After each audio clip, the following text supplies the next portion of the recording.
canal Uma Galega no Nordeste. Estamos aqui no Recife Antigo para conhecer a história dessa sinagoga, a primeira sinagoga das Américas. Vem comigo.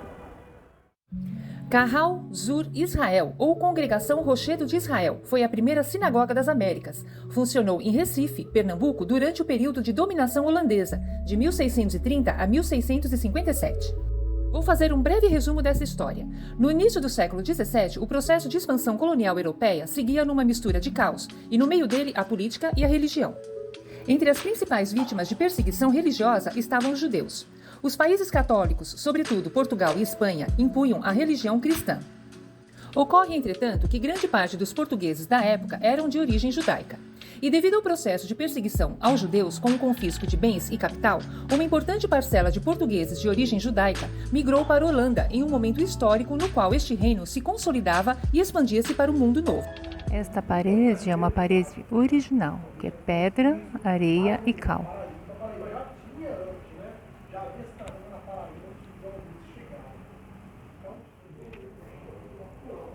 Aqui o rapaz estava falando que a primeira coluna era o fim da sinagoga.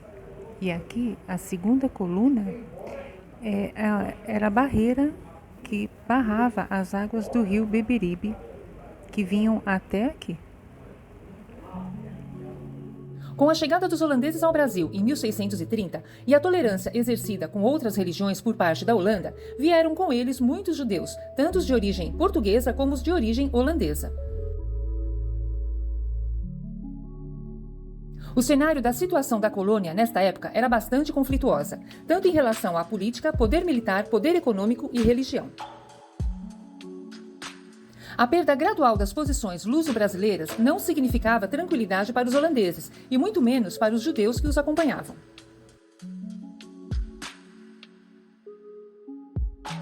A postura liberal de Maurício de Nassau permitiu aos judeus a construção da primeira sinagoga das Américas. Enfim, os judeus que habitavam o Novo Mundo puderam construir a sua sinagoga, que viria a chamar-se Kahal Zur Israel, permitindo aos judeus a sua prática religiosa.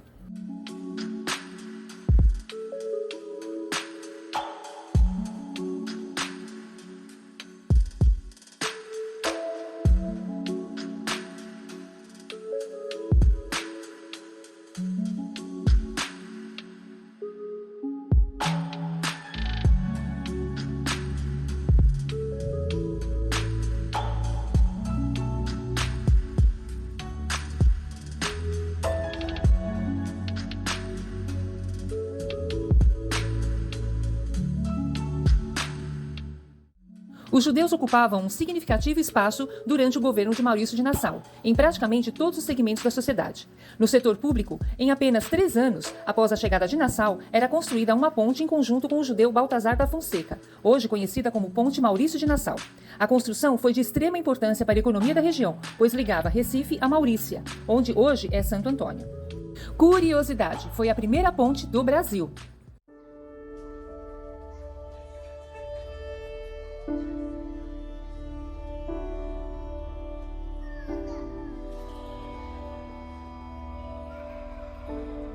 Uma mulher teve a coragem de abraçar minha mãe para se despedir. Nada aconteceu com ela. Se mais pessoas tivessem feito algo semelhante, talvez as coisas tivessem mudado.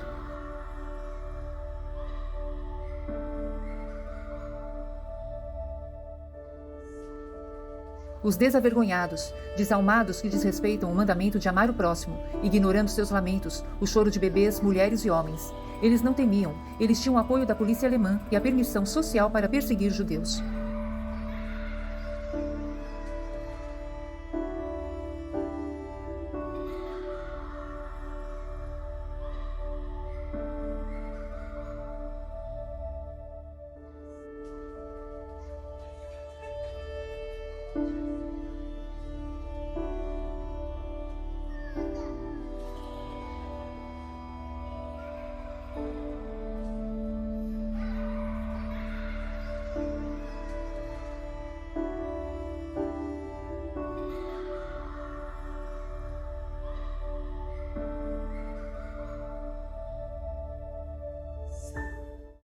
O comércio também se beneficiou bastante com a iniciativa e o capital dos judeus que se encontravam na capitania de Pernambuco.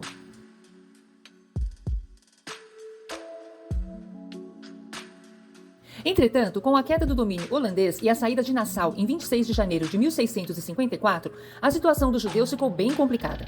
Empurrados pela Inquisição e forçados à conversão, muitos decidiram atravessar o oceano desconhecido em busca de paz e liberdade de culto.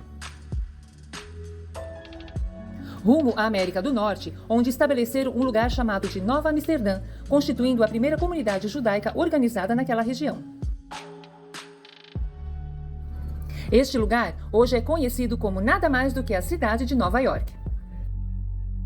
Um fato interessante sobre Nova York são os nomes das primeiras famílias nos cemitérios locais. Os sobrenomes dos jazigos são Dias, Mendes, Silva, Azevedo, Fonseca, Coelho, Álvares, entre outros muitos sobrenomes portugueses. Séculos se passaram e esse processo de autenticação da sinagoga ocorreu em 1999, quando foi a sua redescoberta. Em dezembro de 2001, o prédio original, reconstituído, foi aberto ao público, sendo hoje um dos mais importantes sítios turísticos da região. Como comprovação da existência e funcionamento da congregação judaica, foi identificada a construção de uma piscina com 7 degraus, um mikve, utilizado em rituais de banho de purificação. A partir daí, foi comprovada a existência de uma legítima sinagoga neste local.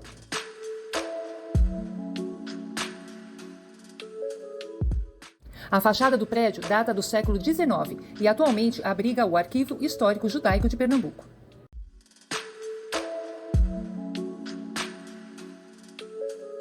Antigamente, a rua era conhecida como Rua do Bode, Rua do Comércio, Rua dos Judeus e depois da ocupação portuguesa passou a chamar-se Rua Bom Jesus, uma das mais lindas do mundo, segundo algumas pesquisas.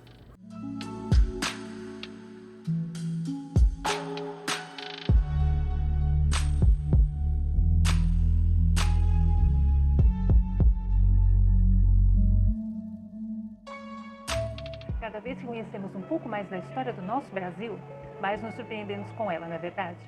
Quem diria que 23 recifenses habitariam Nova York, fundando a cidade? Por esses e outros motivos é que eu procuro trazer um pouco dessas pérolas, um pouco dessas histórias aqui no canal. Muito grata por ter me acompanhado até aqui. Deixe o seu joinha, se inscreva no canal e não se esqueça de ativar o sininho.